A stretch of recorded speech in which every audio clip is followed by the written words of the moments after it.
अस्सलामुअलैकुम दोस्तों, उस्मान एग्रीकल्चर च वेलकम करते हैं। मार्केट के अंदर खादा का की रेट आ तुहाडे दोस्तों नाल रेट शेयर करते हैं। माशाअल्लाह सामने खाद पई हुई है, किसान भाई लैके जा रहे हैं, जनास लैके आ रहे हैं। कपावां महंगे दाम फरोख्त करके जी खाद वो लैके जा रहे हैं। दोस्तों आप गल करांगे सब तो पहलों DAP की। अज DAP माशाअल्लाह मंडी के अंदर दुकानों तो किसान भाइयों को 10,000 रुपये फरोख्त हो रही है। अगर आप गल करते हैं नाइट्रोफास की, जी नाइट्रो NP आ, वो तकरीबन 6,850 रुपये की फरोख्त हो रही है। 6,900 रुपये की फरोख्त हो रही है, यानी कि 50 रुपये का ऊपर नीचे हैगा।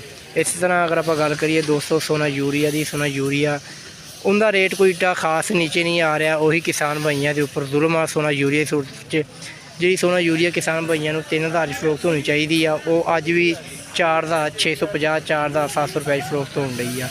इस तरह अगर गल करते हैं ज़बरदस्त के अंदर भी कोई एडी खास कमी नहीं आई हैगी। यही 5,000 5,100 5,200 रुपये तक जी ज़बरदस्त वो फरोख्त हो रही है। हम आप दोस्तों इंशाल्लाह कि नई वीडियो दोबारा मिलेंगे। दोस्तों अपना बहुत सारा ख्याल रखिए। अल्लाह हाफिज़।